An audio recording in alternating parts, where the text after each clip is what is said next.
Okay, so we're taking a deep dive into the world of plastering. It's about smooth walls. Everyone knows that much, at least. But what's the real deal with this line of work? What does it really take to be a great plasterer? That's what we're here to find out. Digging into this stack of info you gave us, we've even got some stuff from RoleCatcher, which is cool. Prepare to be surprised. It's funny how often people dismiss trades like plastering, like, oh, it's just spreading stuff around. But there's actually a ton you need to know, a lot of skill involved. People don't get that. Seriously, even I was like, whoa, when I read this line in Rollcatcher's Guide, transforming ordinary walls into works of art. Works of art, really. That's what they're calling it these days. It's a bold statement for sure. I mean, most people just paint over that stuff anyway. But it does make you think maybe there's more to this job than meets the eye. But before we get ahead of ourselves, let's back up a bit. The guide actually breaks down what a typical day looks like for a plasterer. And let me tell you, it's not exactly a walk in the park. Okay, so paint me a picture, so to speak. What are we talking about here? Imagine this. You're hauling heavy bags of gypsum. That's the main ingredient in plaster, by the way, up ladders, mixing it to just the right consistency, and then applying it perfectly. Okay, heavy lifting, I can imagine that. But you said applying it perfectly. There's more to it than just slapping it on there. Oh yeah, way more to it. The guide actually uses the term flawless finish, and they're not kidding. You're talking about creating a completely smooth surface, and often on a huge scale. It has to be level, no imperfections. You mess that up and your wall's gonna look like a wave pool. Rookie mistake alert. So the guide mentioned mixing the plaster. Is that where people usually mess up when they're just starting out? What happens if you don't mix it right? Oh, you'll know it. If it's too runny, it won't stick how it's supposed to. That means cracks, uneven surfaces, the whole 9 yards. And if it's too thick, then it's a pain to work with, creates more work for you in the long run. It's all about finding that sweet spot, takes a good eye and a lot of practice. Actually, I remember when I was just starting out, I totally misjudged the drying time once. Uh-oh. Story time. What happened? Let's just say it was a very valuable lesson in reading those product instructions carefully. I ended up having to redo an entire ceiling. It was not pretty. Yikes, I bet. Sounds like attention to detail is key here. The guide also mentioned different kinds of plaster, like cement-based ones. Is that where it gets more complicated? For sure. Every material's got its own quirks, its own best use. Hmm. Cement-based plaster, for example, that stuff's tough.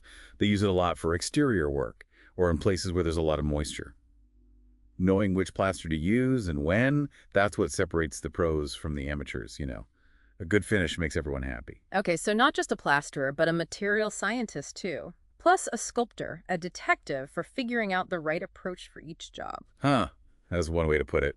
And don't forget about the safety stuff. The guide goes on and on about dust, chemicals, heights, all that fun stuff. Right, right.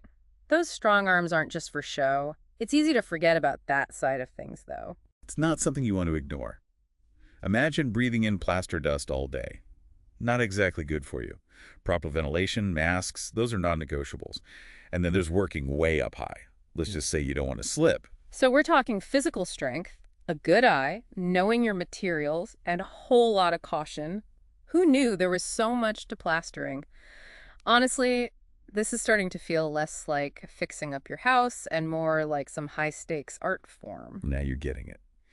And speaking of high stakes, the guide goes pretty in-depth about how you can move up in this field.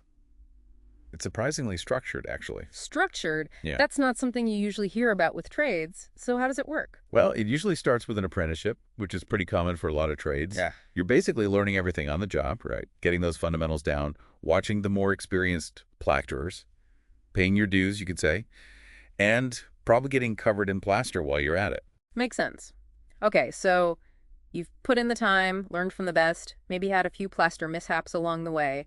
What's next in your quest to be a plastering master? That's when you typically move up to a junior plasterer position. Now you're getting into more complicated stuff, maybe even running some smaller projects yourself. Actually, the guide mentions a junior plasterer who specializes in Venetian plastering. Ever heard of that? Venetian plastering, yeah, it sounds familiar. But if you asked me to point it out compared to, regular plastering, I'm not sure I could. It's all about creating that super luxurious look, kind of like a marble finish. They use multiple layers of plaster, and it's pigmented too, really specialized skill. You mostly see it in the high-end places, fancy homes and stuff. So a junior plasterer who can do that. Talk about a valuable skill set. Wow, I had no idea there were plastering specialties. So you start as an apprentice, then you become a junior plasterer, and maybe find a niche like that Venetian plastering. What's the end goal? Do you end up like a plastering guru or something? Well, the guide calls it a skilled plasterer. Kind of covers it, I guess. At that point, you're not just good at the technical stuff. You're managing projects, showing the apprentices the ropes. You're basically the boss. Huh. From covered in plaster to calling the shots. That's quite a journey. Okay, but let's back up for a second. Say you read all this and decide, yep, plastering's for me. How do you actually go about landing that first apprenticeship? Does RoleCatcher have any tips for that? Oh, they've got you covered there, too.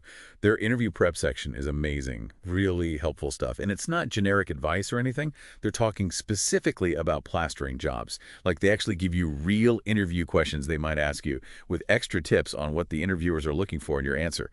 Really useful stuff. All right, you've got me curious. What kind of questions are we talking about here? Well, one they emphasize is, how do you ensure your plastering work is of high quality? Sounds kind of basic, but there's actually a lot you can say to stand out from the crowd and really impress them. Right, because anyone can say, oh, I'm a perfectionist, but that doesn't really prove anything, does it? So what are they looking for in an answer? They want specifics. This is your time to shine, Show them, your stuff, different techniques, the materials, how to get that perfect finish. Maybe even throw in that story about the drying time mishap. Huh, good point. Little honesty and humor never hurt. So RoleCatcher gives you the questions, but what about the answers? They don't actually write your resume for you, do they? Well, not quite. But they do have this really cool AI tool that can analyze job descriptions and then help you tweak your resume to make sure you're highlighting the right skills. Kind of like having your own digital career coach. Wow, okay, that's pretty impressive. AI for getting a job plastering walls. The future is now. Speaking of the future, we've talked about all the good stuff, but what about the not so fun parts of this job? The guide mentions some safety concerns. Right, it's not all perfect finishes and big paychecks.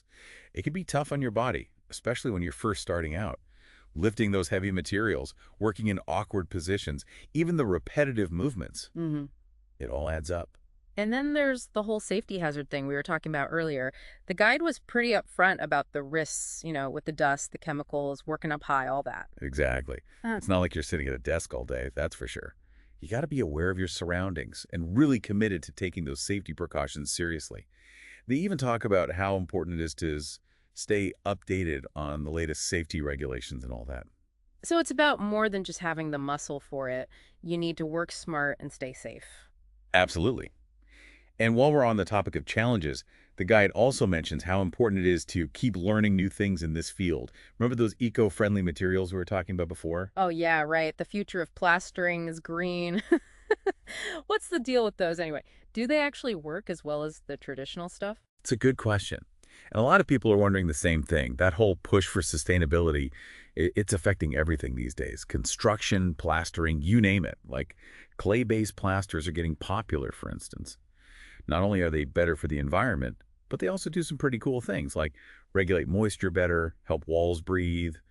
And then you've got plasters made from recycled materials like scraps from gypsum board.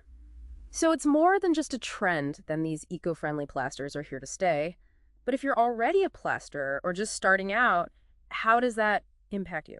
Means you got to be ready to adapt. Right. Always open to picking up new techniques. The way they used to do things with the traditional materials, it doesn't always translate to these new materials, So a good plasterer, they need to stay informed about the new stuff, all these eco-friendly products coming out, figure out how they work, and adjust their methods accordingly. Sounds like there's always something new to learn. Exactly. And that's what makes it so interesting, would you say? It's this cool blend of old school craftsmanship and cutting edge innovations. Wow, that's amazing. You wouldn't think there'd be so much going on in such a traditional field, like plastering's having a moment. But anyway, we've talked about a lot, like the actual work, mixing the plaster and all that, and then the high-tech stuff, with AI helping people get jobs. But there's one thing I keep coming back to. That whole thing about transforming walls into works of art. Are they serious with that, or is that just some fancy writing in the guide? Oh, they're serious. Yeah. Think about those Venetian plasters we were talking about before. That's art right there. Yeah. But even beyond that specific kind of thing, there's an art to getting that perfect finish, understanding how the light hits it, how different textures look, even picking the right plaster for the job so it all comes together. aesthetically. So they need to have a designer's eye, too. Yeah. Never would have thought of a plaster as like an interior designer's secret weapon. It's true. A good plasterer can make all the difference in a design. They know how to get those smooth, clean surfaces for a minimalist look, or how to add some texture and depth if you want something more rustic.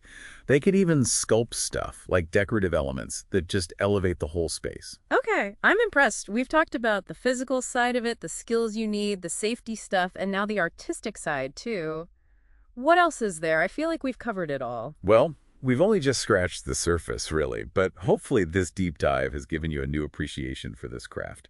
It's more complex and more interesting than people realize. Definitely has. Who knew you could learn so much about plastering? It's not just one thing, it's everything. You need strength, attention to detail, you need to be eager to learn, and even have a little bit of that artistic flair. Yeah, exactly.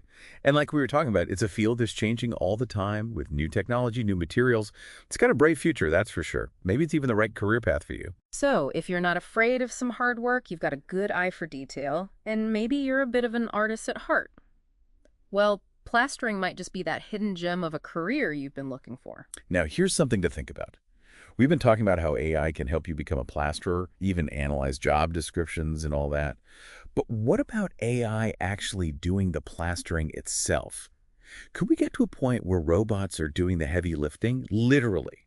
Like, picture a robotic arm applying the plaster perfectly with superhuman precision.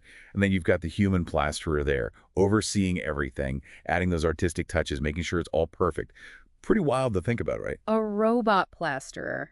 That sounds like something out of a movie. But honestly, after everything we've learned today, I wouldn't be surprised. This deep dive has definitely opened my eyes to what's possible in the world of plastering.